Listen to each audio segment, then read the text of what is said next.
आज हम लोग पढ़ेंगे क्लास 8 का चैप्टर 5 1 2 3। इसमें ए वार्मर में है पहला, some people use their body language. कुछ लोग होते हैं जो अपने बॉडी लैंग्वेज का यूज करते हैं, जैसे फिंगर्स, आइज, फेशियल एक्सप्रेशन, चेहरे की जो एक्सप्रेशन होता है वो, टू एक्सप्रेस देमसेल्व्स, अपने आप को किसी के आगे प्रस्तुत करने के लिए। Have you met such persons? क्या आपने ऐसे कुछ लोगों से मिला है? इफ यस, अगर हाँ, where did you meet them? उनसे आपने कहाँ मिला है? ठीक है। दूसरा है, did you get a chance to interact with any one of them? उनमें से किसी के साथ आपको कभी इंटरेक्ट करने का मौका मिला है? How do you think persons communicate without human language? वे लोग कैसे, है ना, वे लोग कैसे अपनी भाषा का प्रयोग किए बगैर, माने मानवीय भाषा का प्रयोग किए बगैर, है ना, वो कम्युनिकेट, एक दूसरे का बात जो है माने अपना बात दूसरे को तक पहुंचा देता है, बॉडी लैंग्वेज से या फिंगर एक्सप्रेशन से या आईज के एक्सप्रेशन से। ठीक है।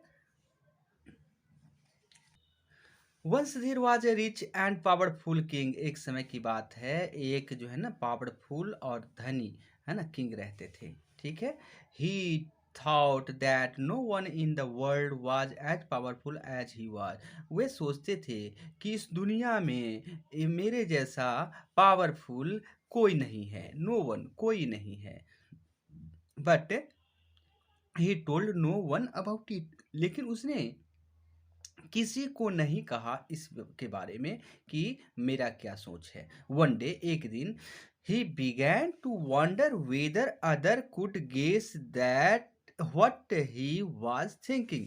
एक दिन, है ना, वो जो है प्रारंभ किया सोचना, आश्चर्य में पड़ गया कि क्या, कि कोई दूसरा, है ना, हमारा जो है थिंकिंग है उसको गेस कर पाएगा कि नहीं। सो ही कॉल्ड, इसीलिए उसने बुलाया all his officers and servants, पूरे पदाधिकारी और नौकरों को, एंड आस्क्ड, और उनसे पूछा या कहा, them to tell him what thought was in his hurt.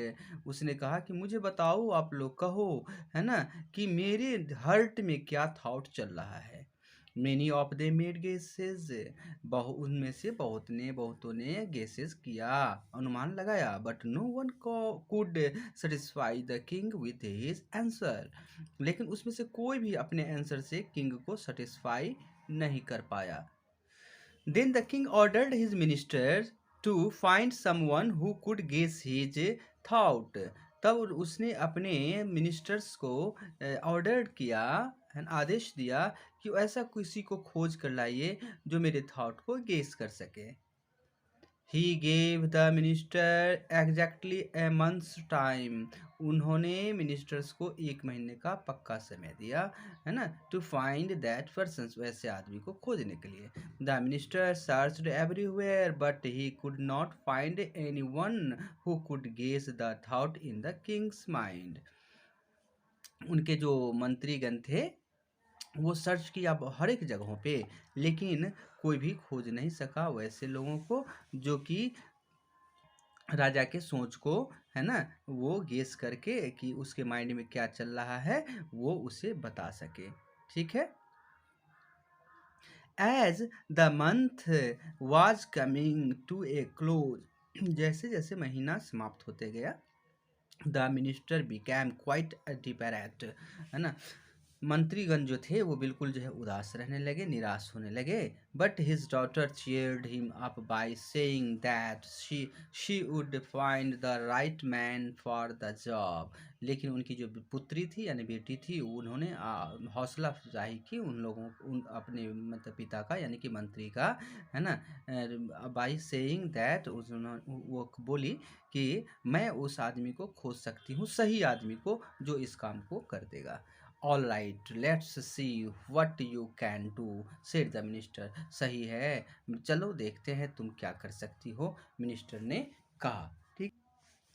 When the appointed day arrived, जब अपॉइंटेड डे, जिस दिन उसको हाजिर करना था, है ना, वो दिन आया। The minister's daughter brought home a fool, वो मिनिस्टर की जो लड़की थी एक मूर्ख को अपने घर ले आई, है ना।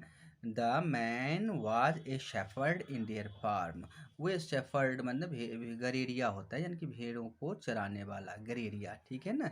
तो भेड़ जो खेतों में भेड़िया वगैरह को चराते रहते हैं, वैसे आदमी को वो ले आई। The young woman asked her father to take the shepherd to the king. और वो जो उनकी पुत्री थी, है ना, युवा औरत या स्त्री, वो अपने पिता से कही कि शेफर्ड को किंग के सामने ले जाइए, किंग के पास। The minister was shocked at his daughter's choice. Minister को बिल्कुल शॉक लग गया, है ना, वो बिल्कुल परेशान हो गया भाई कि ये मेरी लड़की क्या कर दी, मेरी लड़की का क्या, ये क्या सोच, क्या पसंद है। But since he trusted his daughter, लेकिन वो अपनी बेटी पर जो है ना विश्वास करता था। He took the shepherd to the king's court. उसने किंग के पास, है ना, किंग के कचहरी में शेफर्ड को, गरेड़िया को ले गया। The court had already assembled. Court बिल्कुल लग चुका था, है ना, कोर्ट चलने को था, यानी कि चल ही रहा था। The minister present the shepherd to the king. Minister ने वो शेफर्ड को राजा के सामने प्रस्तुत किया। When the shepherd lifted his eyes to look at the king. जब शेफर्ड अपने आँख को राजा के आँखों में डाला, यानी कि राजा की ओर देखा, the king held one up one finger. राजा ने, है ना, अपना एक उंगली को उठाया। At this the shepherd held two fingers. इस पर जो है ना, शेफर्ड जो था ना, वो टू फिंगर्स को, दो उंगलियों को उठा दिया। देन द किंग से हेल्ड अप थ्री फिंगर्स। तब ये राजा ने तीन फिंगर्स को, है ना, तीन उंगली को उठा दिया। But at this the fool shook his head violently and tried to run away. इस पर क्या किया कि वो जो मूर्ख था ना, गरेरिया, उसने अपने सर को काफी जोर से हिलाया, बलपूर्वक, है ना, and tried to run away, और वो भागना चाहा। The minister could not understand. Minister जो है थे ना, वो कुछ नहीं समझ पाए। व्हाट हैपेंड, क्या हुआ, है ना। He begged the king to explain things to him. और उन्होंने, मंत्री ने राजा से विनती किया कि आप हमें बताइए कि आप दोनों के बीच क्या बातचीत हुई। When I held up one finger, said the king, राजा ने कहा कि जब मैं एक उंगली उठाया, I asked the man, मैंने आदमी से पूछा, है ना, कि whether I alone was king, क्या कि मैं अकेला यहाँ राजा हूँ। By holding up two fingers, दो उंगली उठाकर, he reminded, वो मुझे याद दिलाया, मुझे, that there is also God, कि यहाँ आपसे बड़ा एक और है जो है गॉड, यानी कि आप राजा हैं तो आपका भी एक राजा है जो है god. Who is at least as powerful as I am, जो कि मेरे से बहुत ही पावरफुल है। राजा ने कहा कि मुझसे वो गॉड, है ना, बहुत पावरफुल हैं। Then I asked him whether there was there was a third, and he strongly denied the existence of a third, है ना। तब उस मैं जब ये उनसे पूछा, है ना, कि मेरे बाद, है ना, तीसरा और कोई है, मतलब हम दोनों के बाद, मैंने मैं एक और एक गॉड, इस दोनों के बाद, हम दोनों के बाद कोई तीसरा है, थर्ड है। तो उसने स्ट्रांगली, इसको जो है स्ट्रांगली, मजबूती से, बिल्कुल उसने इनकार किया कि यहाँ आपके और गॉड के बजाय तीसरा का कोई अस्तित्व ही नहीं है, यानी कि तीसरा कोई नहीं है ना। This man really read my thoughts. सही में ये आदमी मेरा सोच को पढ़ लिया है, समझ लिया है। I have been thinking that I alone was powerful. मैं तो सोचता था कि मैं अकेला ही इस पृथ्वी पर बहुत ही पावरफुल हूँ। But he has reminded me, लेकिन उसने मुझे याद दिलाया, that there is also god, यहाँ भगवान भी है, बट नो थर्ड, लेकिन तीसरा कोई नहीं है। ठीक है।